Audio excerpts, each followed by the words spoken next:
Assalamualaikum warahmatullahi wabarakatuh. Waalaikumsalam warahmatullahi wabarakatuh. Yen sahadate ora keliru, madepe yo ora keliru, deloke yo ora keliru, ikilah sing kita tiru, ikilah sing kita tiru. Alhamdulillah, sore hari ini kita diberikan kekuatan oleh Allah bisa hadir ngobrol pada minggu sore. Tanpa kekuatan, tanpa pertolongan Allah, tentu rintangan-rintangan itu bisa menghalangi. Nah, di dalam syair ini, ketika kita ini mau belajar, kita sudah punya guru, ya kita tidak boleh terombang-ambing. Wong nek hidupnya itu terombang-ambing antara yakin, antara tidak, ragu, pakai pendapat lain, seonok keraguan maneh, ya akhirnya tidak akan nyampe. Istilahnya itu uripe dadi setengah-setengah. Karena hidupnya itu setengah-setengah, ya malah tidak bisa mulio, tidak bisa dapat apa-apa. Ibarat mengejar cita-cita itu tidak bisa fokus. Kalau memang pengennya jadi A, misalnya pengen jadi insinyur, ya wis, kerja ditemeni entah bangunan, entah sipil, tapi pengen jadi insinyur, pengen jadi dokter, pengen jadi kiai, wah itu jadi malah tidak nyampe semuanya karena tidak fokus. Hidupnya itu kelira-keliru, banyak kesalahan-kesalahan pada diri kita yang tidak kita sadari. Maka di dalam syair ini kita harus fokus supaya hidup ini tidak salah di dalam mengejar kemuliaan. Demikian, wassalamualaikum warahmatullahi wabarakatuh. Waalaikumsalam warahmatullahi wabarakatuh. Ma'asyiral hadirin rahimakumullah. Syahadat itu menyaksikan. La asyhadu an la ilaha illallah. Mulane nek kajengi salat iki maca syahadat sih. Kan ngoten. Cek boten ujul iman sing rada delereng-delereng niku wau kersane balik-balik. Jadi supaya betul-betul bisa menyaksikan Allah. Lek wis bisa menyaksikan Allah, napa niku mata, napa ruhaniyah kita niku didupno nang Allah, iso delok Allah, lah itu bekalnya modalnya harus syahadat iku kuat. Lek syahadate bagus nggih, sing didelok gak delereng. Mboten delereng deloke. Kados kita lepas sholat, betul-betul apa? Menyaksikan Allah. Artinya menyaksikan Allah. Allah itu di depan kita. Allah melihat kita. Kita sholat dilihat Allah. Nah, nanti dikembangkan. Kan minimal itu, madhep nang Gusti Allah niku 5 kali dalam sehari semalam. Ya tapi santri-santri Singa Putih ya jangan cuman 5 kali niku modal top, modal pokok. Ya kita dimanapun saja kita ini harus selalu madhep nang Gusti Allah. Ruhaniyah kita niku lho madhep nang Allah. Nggih. Ngaten. Monggo Pak. Bismillahirrahmanirrahim. Assalamualaikum warahmatullahi wabarakatuh. Waalaikumsalam warahmatullahi wabarakatuh. Madhep mantep marang Allah, yakin temen marang Allah, kelawan hati kang lega supaya besok bisa mulya, supaya besok bisa mulya. Alhamdulillah, diberi kesehatan oleh Allah, diberi nikmat oleh Allah, nikmat yang kalau kita hitung jelas kita tidak bisa menghitung kenikmatan yang diberikan oleh Allah, terutama nikmat iman dan Islam. Pada sore hari ini kita sedaya ngobrol babagan masalah keimanan ketauhidan. Kalau aku sampun dipun aturaken bahasan masalah 3 disiplin ilmu tauhid, ilmu fikih kali ilmu tasawuf. Niki sing menunjang mendorong 3 ruang. 3 ruang inggih punika ruang iman, ruang Islam, dan ruang ihsan. Menawi kita berbicara tentang iman, keyakinan kita, makanya mantep marang Allah. Wonten dawuhipun Gusti Allah, al imanu ma'rifatun bil qalbi wa qaulun bil lisan wa amalun bil arkan. Jadi iman niku ngaweruhi ing dalam hati, diucapaken kelawan lisan, dibuktikan dengan amal perbuatan. Sehingga kula kali panjenengan sedaya yakin nek anane Gusti Allah niku wujud ane Gusti Allah. Kita salat madhep mantep marang Allah sampun dipun aturaken Rama Yai kala wau. Kita melihat Allah. Lah niku nek kita pun melihat Allah ru'yatun bil qalbi. Niku tingkatanipun kita melayune nang ihsan, kualitas kita. 3 ruang iman kita yakin engganipun kita nyembah nang ngene sapa mboten wonten malih dhateng Allah. Yakin betul anane Gusti Allah. Kita saged ngaji krana pitulunge Gusti Allah. Kita saged kempal krana pitulunge Gusti Allah. Kita saged muwajah krana pitulunge Allah. Lah niki kita yakin dengan kata-kata kita iman bil qalbi, di ati dimantepaken temen. Diucapno kelawan lisan artine napa? Artine kula kali panjenengan sedaya niku nggih ngomong nek kita niku iman kali Allah. Dibuktikan dengan amal perbuatan, berarti perbuatan kita sesuai dengan keimanan kita. Sesuai dengan keimanan kita, bagaimana dia kalau kita betul-betul iman, kewajiban sholat di sholat. Kewajiban kita ngaji, nggih ngaji, dibuktikan betul-betul ngaji itu napa niku merupakan daripada buahnya daripada iman. Teng mriki wonten nate kepireng dawuh al imanu uryatun. Iman niku tasih utuh. Tasih telanjang iman.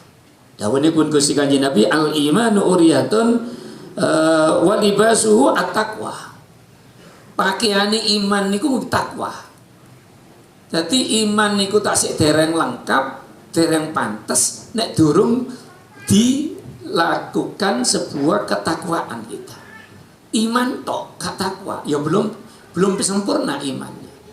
Jadi durung jangkep imane, iji udo, iji kelihatan jerone, nek wis ketutupan jenenge dikelambeni, rupane kelambene takwa. Niku napa? Nglakoni kuwabeh sing dikrentah Allah, ngedohi sing dilarang Allah Subhanahu wa taala. Wa zinatu pepaesi iman. Wa zinatu lan pepaesi iman iku al haya'u isin. Jadi kula kali panjenengan sedaya nek wis ngaku iman, yo isin nek mboten sembahyang, mboten nglakoni perintah Allah niku kudu isin. Isin niku wonten isin secara syariat, wonten isin secara hakikat. Nek isin secara syariat kados kula jenengan sedaya kok ujuk-ujuk karo gak kelamben katokan cekak metu nang embong. Yang wis balik kok gak cuman katokan cekak tok gak kelamben. Lah niku ki isin-isin nang padha menungsane. Tapi nek isin nang ngene Gusti niku nggih isin kudu niku wajib sing isin dengan Allah. Lah zinatu pepaese iman niku haya isin nang ngene Allah Subhanahu wa taala. Boten nglakoni perintah-perintah Allah Subhanahu wa taala. Wasamratu lan wohe iman niku al ilmu.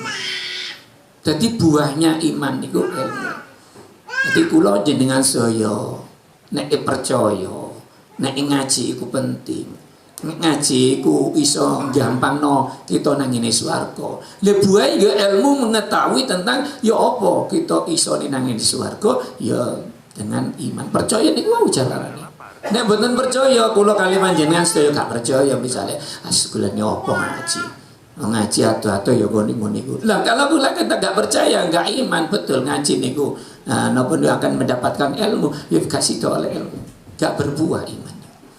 Jadi buah iman inggih punika ilmu. Monggo kula kali panjenengan sedaya monggo terus kita bareng-bareng ngaji, kita bareng ngobrol istiqomah wonten pesantren Singapura niki. Mugi-mugi kula kali panjenengan sedaya terus ditambah ditingkatno derajat kalau Allah Subhanahu wa taala.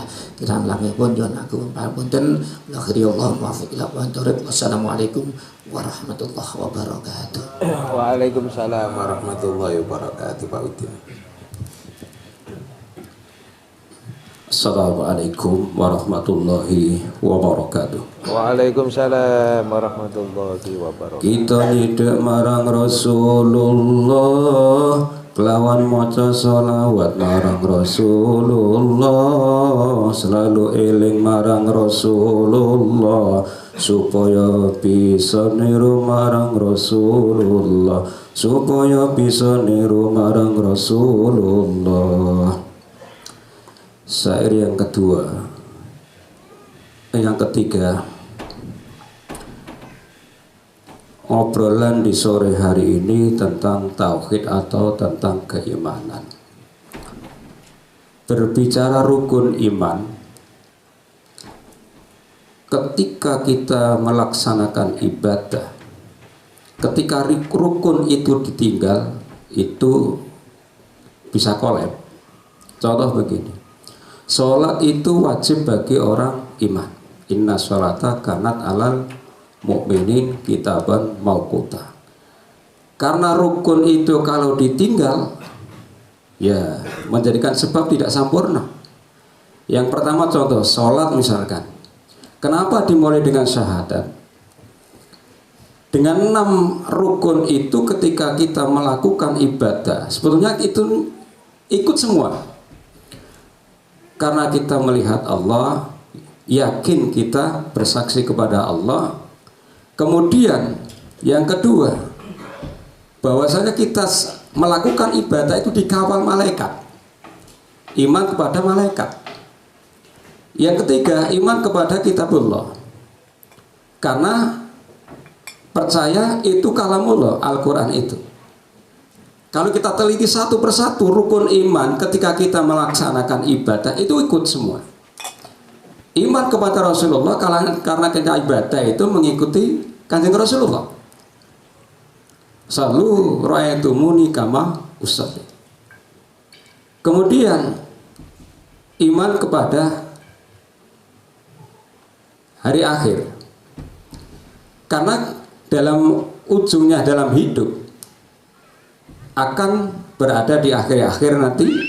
Tentunya kita tahu bahwasanya hidup ini akan mati, akan ada hari akhir, ini yaumul kiamah. Kemudian takdir baik atau tidaknya, lah karena yang tahu itu Allah, maka kita kan ada harapan dalam sholat itu.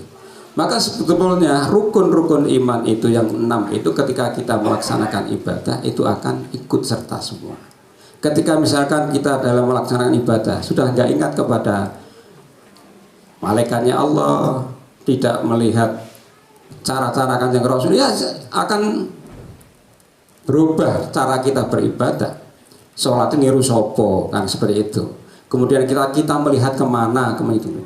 Ketika rukun itu ditinggal, makanya secara tidak langsung dalam keimanan itu 6 rukun itu akan ikut serta dalam melakukan amal-amal ibadah itu tadi. Makanya ada sebuah kawalan iman itu dengan amal soleh, amal-amal yang diridhai oleh Allah Subhanahu wa ta'ala. Kembali lagi awal tadi sudah diterangkan oleh Kiai, dalam hidup ini sebetulnya akan dekat dengan Allah, itu malakala kita itu bisa berusaha untuk amal soleh. Ada sebuah syair itu, takhayyar khalilan min fi'alika annahu qarinul fata fil qabri maka yaf'alu. Dalam hidup ini sebetulnya yang kita sangat cintai itu semuanya akan meninggalkan kita. Makanya ono Khatim Al-Asom yang dulu pernah diceritakan oleh almarhum Haji Imron tentang apa kalau sebutan wali budak. Ya, tapi nggak budak, cuman karena menutup aib orang sih dengan mengasa aiban apa-apa budak, ya, seperti itu kan, sehingga sebutan wali budak. Al-Asom ini menyantri 33 tahun 33 tahun itu hanya dapat ilmu 8. Kiainya gede-gede tanya, kamu ngaji dengan saya cuma dapat ilmu 8. Apa yang pertama? Pertama, ternyata makhluk yang namanya manusia ini Bu Kiai, kebanyakan mencintai sesuatu ketika meninggal tidak ada yang ikut. Yang ikut cuma amal soleh. Ya, makanya kalau kata Kiai tadi, ya boleh kita cinta dunia, yang mana dunia itu bisa mengantar kita untuk ke akhirat. Kalau punya dunia sebanyak mungkin, demel ancek-ancek dan suarga seperti itu loh. Jadi punya mobil dibawa untuk kebaikan, punya harta dibawa untuk kebaikan, semua dibuat untuk kebaikan. Ya kalau yang dicinta itu sia-sia, tidak ikut ke kuburan, itu namanya tidak bagus. Kelihatannya sedikit ilmu yang didapat khatim itu ternyata juga luas sekali. Kembali lagi, supaya dalam kita menjalankan amal ibadah khususnya wajib, sebetulnya semuanya rukun yang 6 itu akan mengikuti kita. Ketika satu ada ditinggal, tidak mencontoh Rasulullah, tidak sesuai dengan Al-Quran, dan tidak merasa dilihat oleh para dicatat malaikat itu dan lain sebagainya, ya itu berarti akan kurang keimanan kita. Mudah-mudahan dalam hidup selalu kita bisa menyempurnakan keimanan kita dengan amal-amal yang diridhoi Allah Subhanahu wa Ta'ala. Demikian akhiran, assalamualaikum warahmatullahi wabarakatuh. Waalaikumsalam warahmatullahi wabarakatuh. Mas Farid.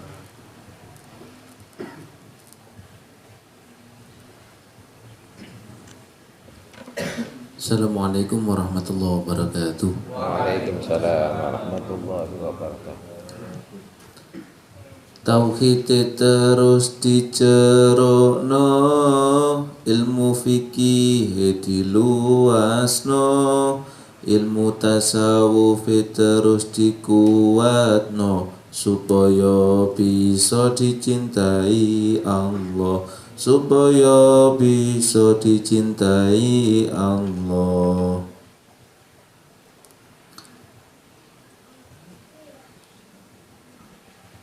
Pemahaman kula tentang syair keempat ini, agar supaya bisa dicintai Allah, kita harus mempunyai 3 disiplin ilmu, yaitu tauhid, fikih, dan tasawuf. Yang mana ilmu tauhid dan fikih itu, kalau menurut pemahaman saya, yaitu sebagai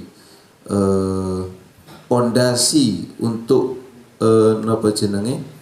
mengawal ke ilmu tasawuf.